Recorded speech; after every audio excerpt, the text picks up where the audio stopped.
Hello YouTube, welcome to this very last episode of the Hagakure presented to you by the Educated Barbarian. Next week we are starting Stoicism with the Meditations of Marcus Aurelius. But for now, let us finish this great book together. All of the villagers lined the roads, prostrating with their heads, clasped in prayer to welcome the young lord, whom they were saying for the first time in the fief. Lord Tsushinage later commented to his father, "They were kneeling in prayer to me as I passed by." Lord Naoshige told him of sternly, "Understand this, son, we are no more worthy of veneration than other people." So these are words of wisdom passed down from a shogun to his son, who was to actually take up the reins of the domain eventually, who was exposed for the first time to the level of adoration of the people of the domain, meaning that the chief of the domain was truly a god among men, and he was respected above all others. And therefore, you understand also that that type of position is going to get to the head of a lot of people who are going to become complacent, who are going to become enamored with their own self-image, which is dangerous. And the father did something extremely smart and beneficial for the offspring here by immediately correcting that behavior. Because as you can see, the son wasn't already big-headed about it. He was wondering. He could sense that this level of veneration was weird and meant that he was exceptional, but he hadn't yet turned that feeling into arrogance. And the father prevented that immediately by telling him, this is our duty to protect those people, and by showing us their respect like this, they are showing they appreciate our work, but we are not above them. And I think that this is something that our current dirigents and elite class has forgotten with time, that they were supposed to serve us, and that it wasn't the other way around. The people and the common folk and the lower class is not supposed to serve the elite. And as always with that type of situation where the 1% rules the pyramid and the masses are forced to carry the pyramid, it ends up crumbling. And when it crumbles for real. And smart, if the elite was smart, they would actually see it coming and they would try to prevent that, just like the shogun does in this quote, in this extract. But that would require them being actually humble, which they are not, and therefore they are blinded.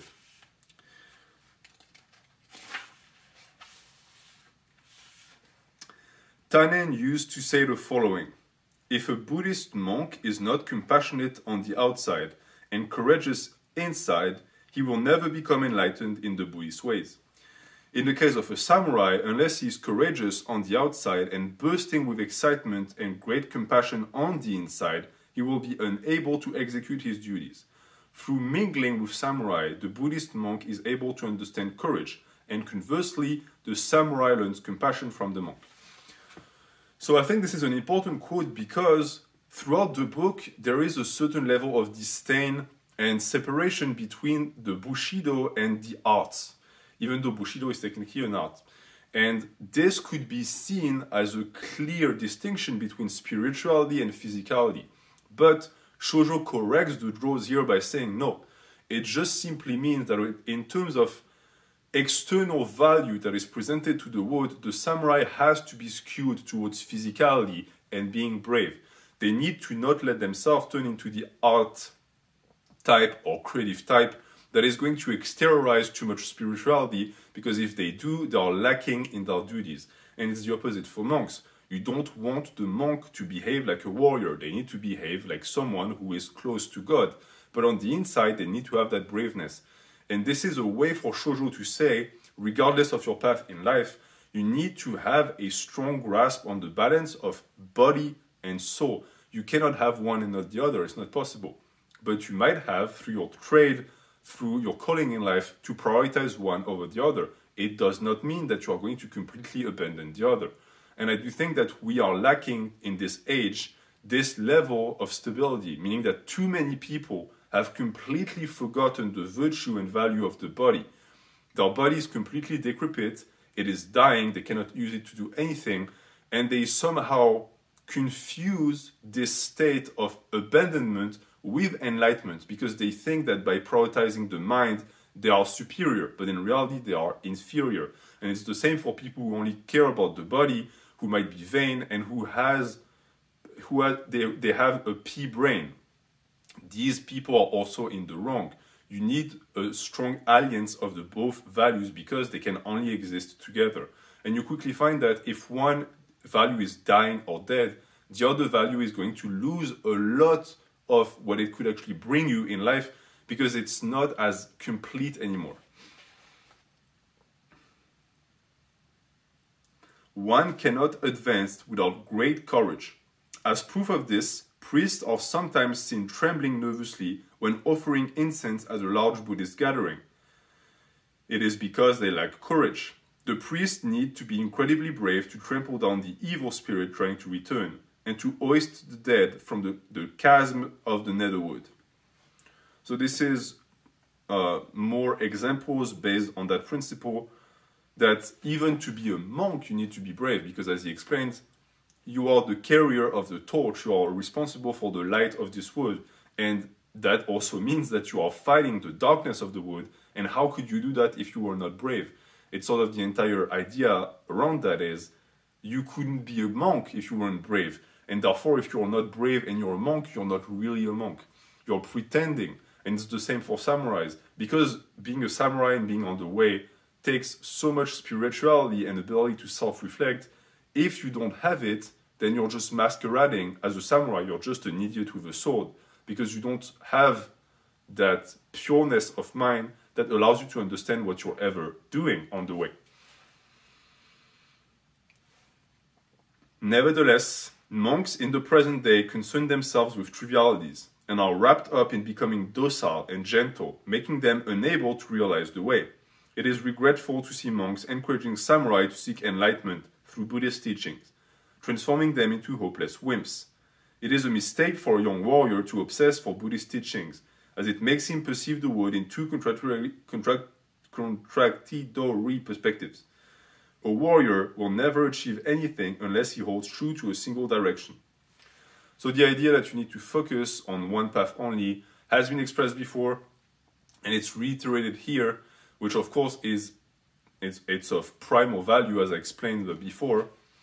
But mostly what I want to focus here is the idea that the monks are being too docile, and they're becoming gentrified. I don't even know if that's a word, but they are succumbing to the teaching of Buddhism. And it's interesting because you could also cite Christianity because it followed the same path. It's something that I personally call the doctrine of the nice Jesus, which is this idea that Jesus was that just nice guy, and therefore being a Christian is being a nice guy, which in reality translates into being a wimp and being just a doormat, meaning that you are going to let the world and people abuse you, and that is going to somehow be beneficial because it's part of your religion, which may I also remind you guys that it was never part of Christianity to be that type of doormat. If anything, being a Christian is standing up for what is right. And so what Shoujo describes here is that degeneration of the doctrine and of the spirituality that is being focused on one aspect, and when the aspect is false or fraudulent, then by default the entire movement that leads towards it also is. And then you also have the fact that these same Buddhists who are corrupted are going to try and encourage samurais to follow their example, which creates more and more people who are corrupted, which also results in more mouths available to preach that new mindset, that new spirituality. And for the most part, you might wonder, why would people get sucked into that type of nonsense? It's very easy to understand. It's through a misguided sense of morals. For the same reason that the doctrine of the nice Jesus is so prevalent nowadays in Christianity, is because it's being presented as the nice thing to do. And it's not nice in terms of moral values, it's nice in terms of societal perception and how people are going to see you. Meaning that, for the most part, people have been strong-armed into being forced to be that way because it's the only way they were allowed to be. And the first problem and issue from that mindset is thinking that other people have the ability to dictate who you are and what you are. They don't. There is not a single entity on this earth that can force you to do something that you don't want. Of course, you might have to sacrifice a lot to be able to maintain your integrity, but at the end of the day, if you succumb to it, you've already lost anything of value that could have needed your protection in the first place. And therefore, you have already failed.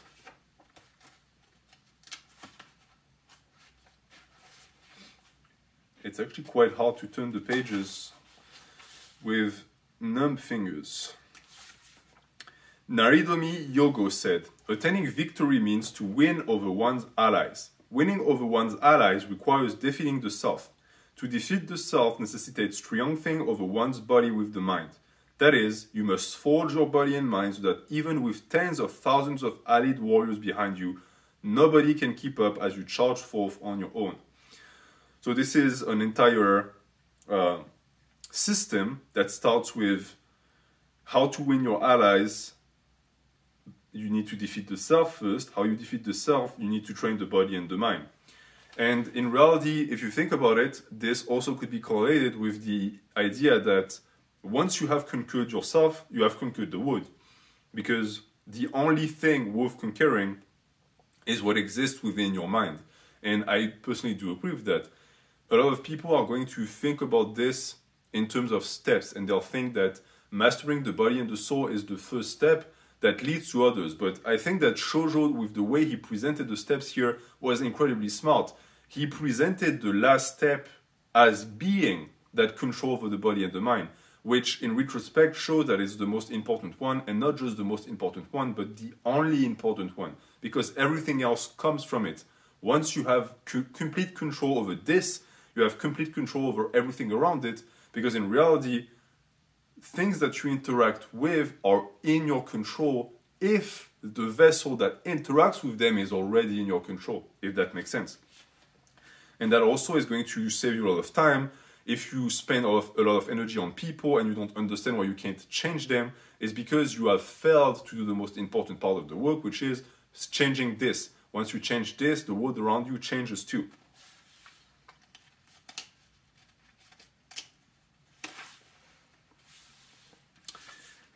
It is exhausting to run until out of breath, but it feels particularly good when one is standing after finishing. It is even more pleasurable to sit. Furthermore, it is better still to lie down. And even more than that, how wonderful it is to take a pillow and doze off. This is the way a man's life should be. Ideally, you should apply yourself and work vigorously in your youth, and then sleep in your old age or when on the verge of passing away. If you sleep first, you will have to break your bones working later. Even if you work your fingers to the bone later, it would be most unfortunate to die after spending the later part of your life bogged down in exhaustive toil. It's interesting because this is a mindset that my parents have passed down on to me. And it's something that I know for immigrants is quite common. I don't know if it's just for immigrants. I do think it's common wisdom, but I've always been told that I needed to work when I was fresh and energetic, and then I could rest. And a lot of people would see an issue with that. They would say, but you're spending your best years doing something that is going to be productive, and therefore you're wasting your time. And there are two problems with that mindset. The first one is thinking that work is always negative, that being productive is always a bad thing. It shouldn't be. If you have a detestation for hard work, it means that you need to rewire the way you think about work. Work is life. Without life, there is no work, and without work, there is no life. And therefore, spending your youth working when you're the most energetic and vital is a good idea, because you can put all of your energy in it. And two, it is assuming that the best part of your life is your youth. I would disagree. I think that it is because people nowadays are so toxic that by the time they're 40, their body is already broken down and their spirit is destroyed. And therefore, yes, the best part of their life was their youth, because it's the state where their body was still resilient enough that it resisted the treatment they inflicted upon it. But it has nothing to do with the cycle of life. I think that people who take care of themselves should still have a great life in their 40s, 50s, 60s, 70s, 80s, etc., until old age catches up to you. And if you follow that mindset, if you kill yourself in your 20s and 30s, in your 40s you'll still be very happy with a good body, and you will be able to relax. And if you look at the time, You spent 2 decades being extremely productive, and now you can spend the next 4 decades taking it easy. So I think that it makes a lot of sense. And he finishes by saying, the more hardship, the better. And I think that this doesn't need explanations. That is crystal clear. Let's see, because I think we're almost there. If a retainer can think that his service will finish in a day, he will be able to soldier through anything. Anybody can endure backbreaking work for a day. Tomorrow is another day. This is excellent advice, and it's something that I would tell you to start implementing today. Stop thinking about things in your life as a weekly, a monthly, or a bi-monthly period. Don't think of it like this, because now you are looking at the mountain, and of course, the mountain looks impossible to climb. But if you just look at the first step, if you just look at the first day of the journey, now it's much more surmountable, because you'll get through the day and you'll go to work. And then you'll get to bed. And then what? You get up and you do another step. And that way, you are going to be able to accumulate days of work instead of approaching it as this big entity that needs to be tackled at once. It's in my language, what we call le stress de la page blanche, I think, or le syndrome de la page blanche, which means when you have a blank piece of paper and you need to write something on it, you're stressed out. Why? Because it's blank. Nothing has been done. And therefore, the nature of the beast, the nature of the work that has to be done is completely unknown, and it looks much bigger than it actually is. But the second you start writing, it looks easier. Why? You've done the first step. And in life, that first step is the most important one because it guides the next step, etc., etc. So you want to be able to replicate that first step effect as many times as possible.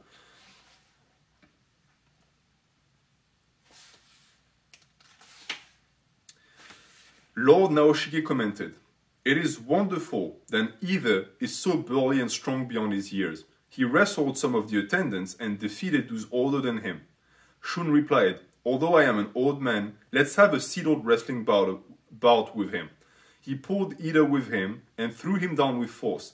Taking his leave, Shun said, "He will shame himself as his bones have not yet set, but he is immodest regarding his strength. He is weaker than he looks." So this is a tale of an adult that taught a lesson to a young kid. And you could say that the adult was immature because he was, of course, much stronger than the kid. But in a sense, this is a good thing. Because people who have a lot of talent need to be confronted with their own limits because their peers will never be able to do that for them.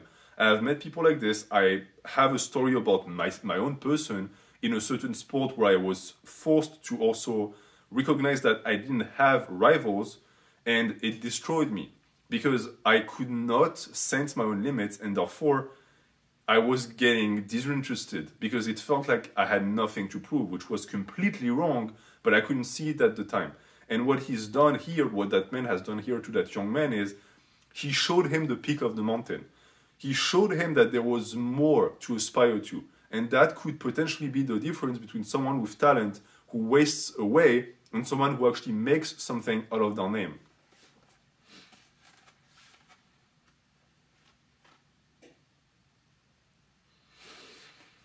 People say that there are no real experts of anything left in this degenerate age, but I disagree. Over time, so many wonderful tree ponies, Chinese ponies, azaleas, and camellias have been produced. As time goes on, the more beautiful the flowers become. Just like these flowers, I am convinced that true masters of the arts will also continue to appear, as the world near its end. It's a pity that people don't exact themselves, blaming instead the depraved epoch in which they live, with the world nearing its end. It has nothing to do with the world as much as the people themselves. So keep in mind that when he says that the world is going to end, it's a figure of speech. He knows that it's not going to end on a set date. It's just that by virtue of existing, the world also is in a continuous state of ending. And what he says here, I think, is very important. People complain about the world, the state of the world. What they don't get is that it's the fault of the people who live in the world because the world is an empty shell. Without humans, this planet doesn't have an history. A lot of people don't get that. We are making the epoch. It's us. And it's also you. You're part of this. So instead of complaining, be a positive change. Become an expert at something shine a light instead of just being a wimp and just whining about it. Because when you whine about it, you are actually going to feed the negativity of the wood and you're helping it, you know, speed towards an end.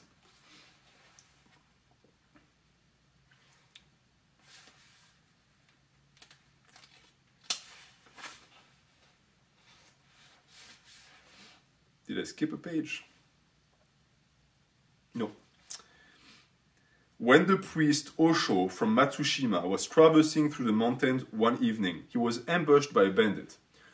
He exclaimed, "I am from this region, I am no itinerant priest, I have no money, I will give you the clothes I wear, but entreat you not to take my life." The bandit reacted, "This is a wasted effort, I have no need for clothes," and moved on. After walking a distance, Ungo turned and held him back. "I have broken my vows by telling an untruth. As I was so flustered, I forgot about that piece of silver in my purse, even though I claim to have no money.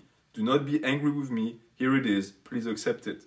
The bandit was awestruck by his admission. He shaved off his head on the spot and became a disciple. So this is an example of pure sincerity and integrity that was not necessary and would have not been punished if not revealed. The monk could have just left with his money, but instead, he had the courage to recognize that he lied because he was fearful, and he admitted to his fault. And that was such an act of virtue that the bandit decided to actually follow that person's teaching because it has value. Why? Because that person was sincere. People who are sincere have things to offer to the world because it's going to be, if not correct, always real. Once, there was a group of 10 monks walking through the mountains. They were all blind. As they passed around the top of a cliff, their legs began to tremble, and although they took extreme care, they were overcome by fear. The leader staggered and fell off the edge. The rest cried, "What a terrible end!" They were unable to take a step further. The blind monk, who had fallen off the cliff, yelled up from below, "Do not be frightened. Falling was not so bad. I am now quite unperturbed. I worried about what would happen if I fell and was somewhat apprehensive. But now I am very calm. If you want to put your mind at ease, quickly fall and get it over with." So this is the idea that humans have such high potential for creativity and imagination that we also by default have the ability to create in our minds evils that cannot be replicated in the real world. We are going to create situations in our brains that cannot be matched by our actual context that we're going to experience in our day-to-day life. And that can be limiting factors. A lot of the time people talk about limiting factors and they think it's physical. It's almost always mental. You started it here. You created a roadblock here that is completely limiting the ability of the body to follow up. And you need to be able to actually take the jump at some point and just try it. Don't be unsafe, of course, but you need to start believing in the ability of your body to surprise yourself. When I stopped telling myself what my body was capable of and I just let it show me, I was taken aback because my body is much more capable than I ever thought it was, and your body is the same.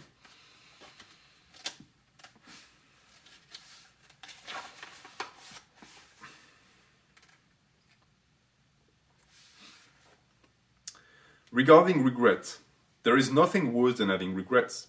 All samurai should take care not to do anything they will repent later. People become elated when their luck is up, and not seeing ahead, they drop their guard and come unstuck when things take a turn for the worse.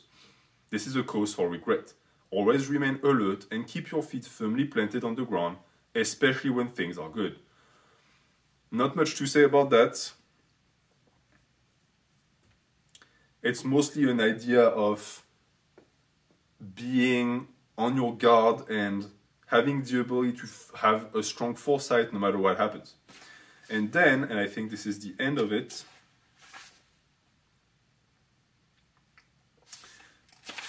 yes it is. So there is one last page and then there is a list of quotes. So I'm going to finish with the text, then we're going to read the quotes. On breaking free from life and death. A warrior who cannot detach himself from matters of life and death will be useless.